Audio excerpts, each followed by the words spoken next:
All right. Exponent rules. And we'll go through some of the main ones here.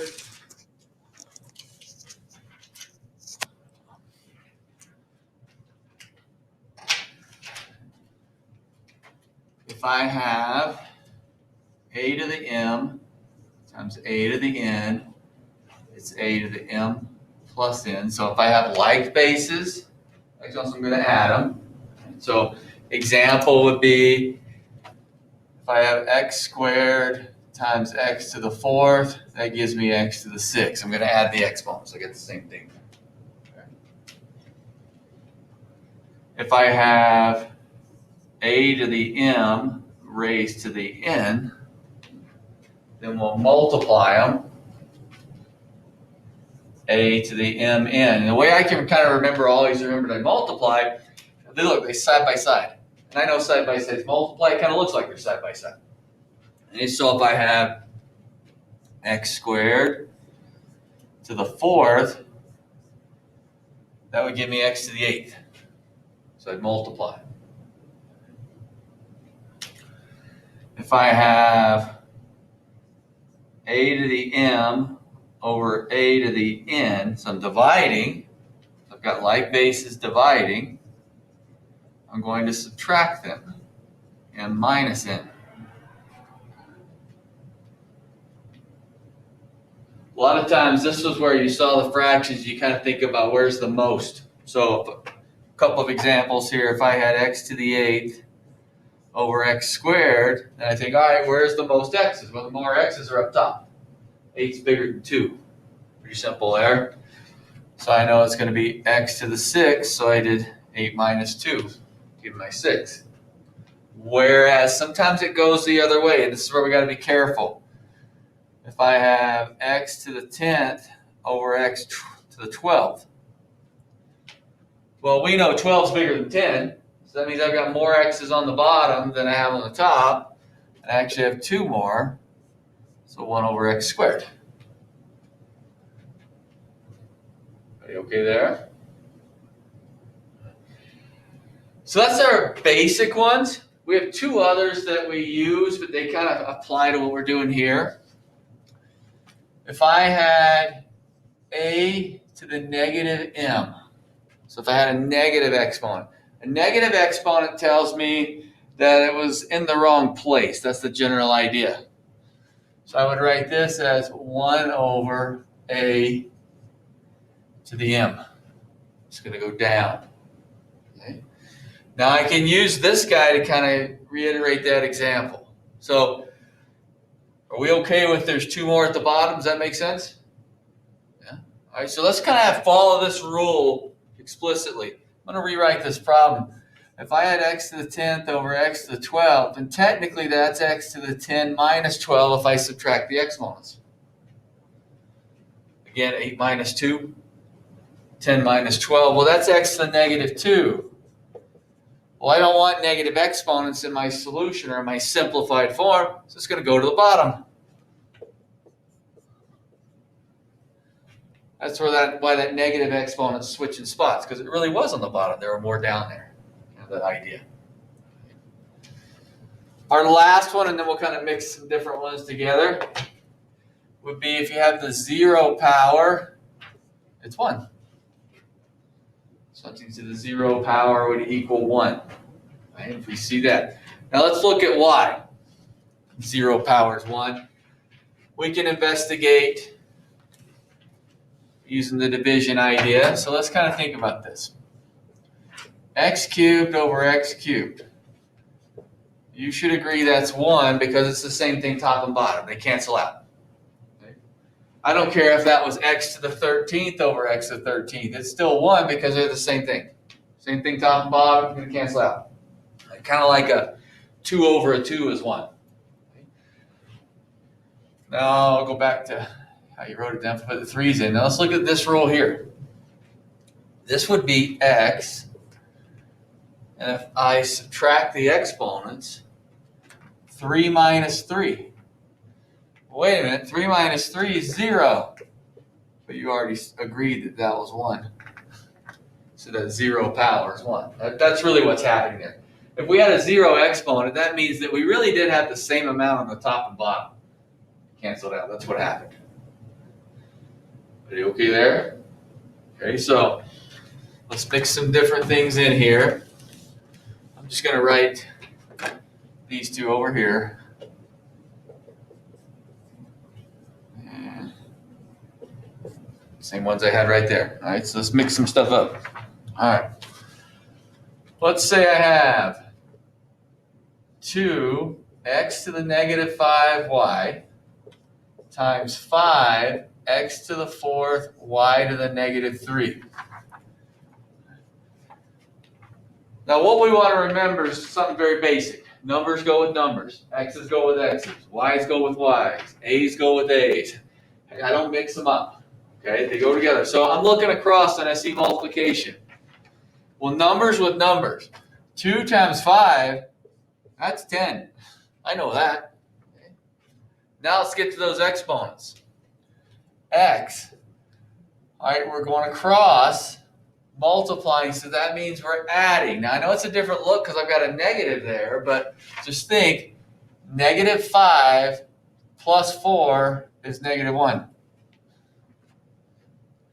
And then y, that's a 1, understood 1. 1 and negative 3 is negative 2. Now, it's not going to bother me if there's a negative exponent up there. What I want to do is make sure there's no negative exponents in my final solution or my simplified answer. So if I have a negative one like I do at this point, then I'll just take them both down. X, y squared, and technically it's x to the 1, but when we've had that first power in the past, we don't have to write it, so it's up to you if you write it or not. But it did become positive when it dropped to the bottom. I took care of it at the very end. I'm not too worried about it. Okay there? Let's get another look mixed in with a different property and that negative. Let's go 2x to the negative 2, y to the 5th, and let's go cubed. So we have that power on the outside. Power to power, we multiply. So we got this guy right here. If we see power to power, we're going to multiply. So I see that 3 up there. Numbers sometimes get a little bit confusing. So numbers, for example, what we want to remember is there really is an exponent right there. It's a 1. It's not written, but it is 2 to the 1st. I know there's an understood 1. So I'm still doing the multiplication. 1 times 3 is 3, so 2 cubed. Negative 2 times 3 is negative 6. 5 times 3 is 15.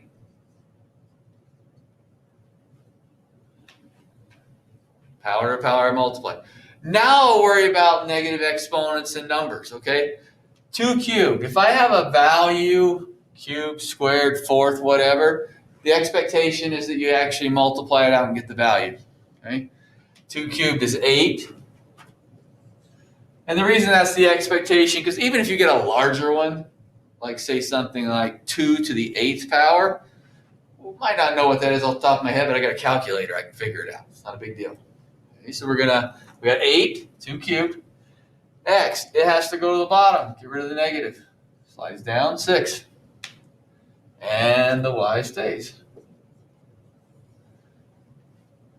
I'm sticking to my exponent properties and rules. I'm not letting what's sitting there bother me, because sometimes what it is, those negatives kind of want to get to us. Okay? So, make it look a little bit different. Let's go 3x to the 5th, y to the negative 3, raised to the negative 4. So I'm switching now to a negative exponent. I'm not going to let that bother me. I've got a power on the outside. So power to power, I multiply. So what I want to remember is this 3 has a power of 1. Just like this 2 did. Remember, they understood 1. Sometimes, and it's entirely up to you, it's helpful to put it in there. Because I want to remember I multiply. So this will be 3 to the negative 4. 1 times negative 4 is negative 4. X. 5 times negative 4 is negative 20. Y, 12. Negative 3 times negative 4 is 12. Then I'll take care of my negatives. I'm not worried about it before then. I'll take care of them right now. What I really need to remember, and we forget this sometimes when it comes to numbers, negative exponents do not make a negative number, says it's in the wrong place. So I moved it down to make it positive. So this is not going to make this a negative value. This means the 3 should be on the bottom. 3 to the 4th. The x should be on the bottom. X to the 20th. The y is just fine up top. It has a positive exponent. It's not a big deal there. Everybody okay there? The last step on this one anyway, y to the 12th over 81 x to the 20th. Y to the 12th over 81 x to the 20th. Because I need to actually compute the 81. Everybody okay with that? I can do that 3 to the 4th. Okay. All right. See what you think about this one. Let's go.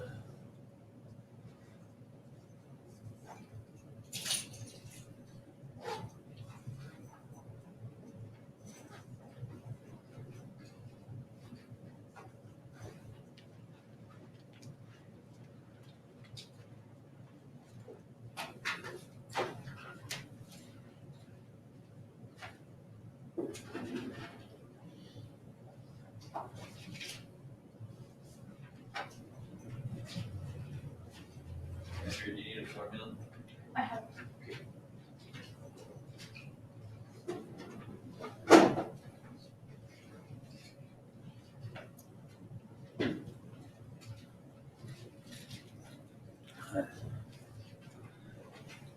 Now I don't have in this one straight across from multiplying or adding them. Sorry, power to power multiplying. I just see them some on top and some on the bottom. Okay. Well, the first thing that kind of bothers me are those negatives. A to the negative 1 means it should be on the bottom. 6 to the negative 1, it should be on the top. Okay? It's in that wrong place. So the first thing I'm going to do is switch the 6 and the 8. Now also notice the first thing I did was I messed with the number. I'm going to take care of the number, then I'm going to go take care of the A, then I'm going to take care of the B. I'm just going to go right down in order.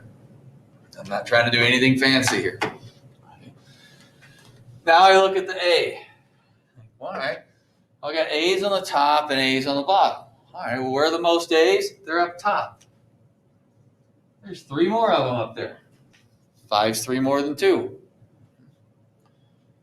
Where are the most B's? They're on the bottom. 3 of them. 5's 3 more than 2. And then I look and I make sure that I've got my simplified answer. And I can still do one thing here. I can reduce the 6/8. I can actually reduce the fraction. So if I can reduce the fraction, I will. 3a cubed over 4b cubed.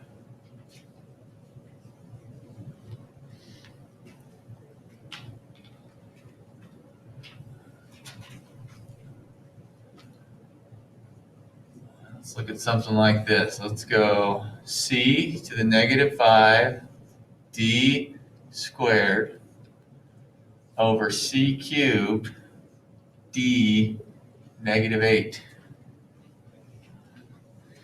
I don't have any numbers to worry about this time. And that's quite all right. It's not going to bother me too much. I don't have numbers there. What I do need to worry about, though, are those negatives. All right, so obviously I'm going to combine c's. I'm going to combine d's. I've got some on top, some on the bottom. All right. So if I'm thinking like this, I'm thinking about, all right, where are the most of each one? So where are the most C's? Where are the most D's? Well, the most C's are on the bottom, okay? Because that's a positive and that's a negative. I think you agree 3 is bigger than negative 5. All right, so that means I'm going to have C's left on the bottom, and there'll be 8 of them. Because 3 is 8 more than negative 5. D's are on top. 2 is definitely bigger than negative 8. So then that gives me 10 more because it's 10 more than negative 8. Now sometimes negatives really give us a fit. Okay? If you're one that a negative just really gives a big fit to, then maybe think of something like this. So this is my answer. Nothing wrong with that. But you could also do it like this if negatives really give you a problem. Get rid of them first. So this C has to go down. This D stays. This C stays. That D's got to go up. Then you're right back to that because now you've got 10 D's up top and 8 C's. Negatives are one of those things sometimes we get and they're easy, and sometimes they just give us a fit. And sometimes it changes from problem to problem. So if it gives you a fit, just move them first. And then you can combine some like terms and stuff. Okay? Don't let them get to you.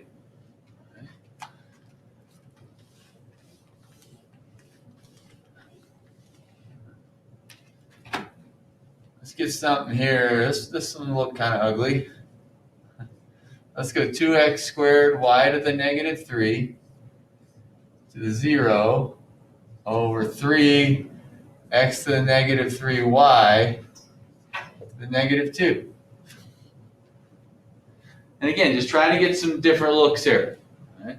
We got numbers, x's, y's. We got exponents, positive, negative, and a 0. Okay?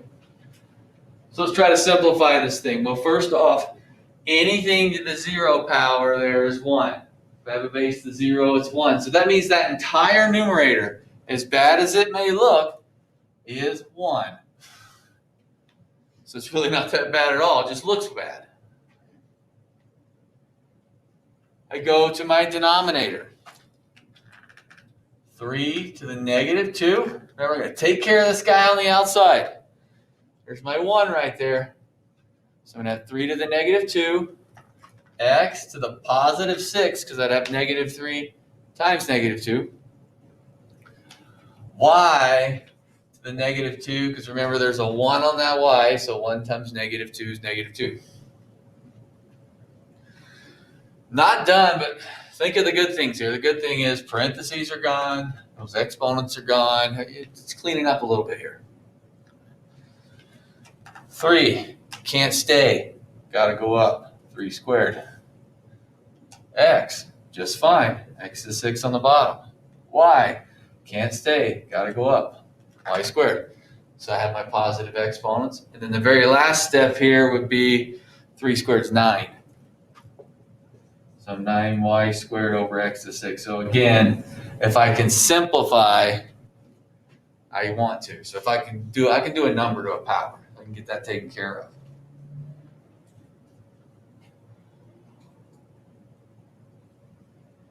Okay there? Good to move on?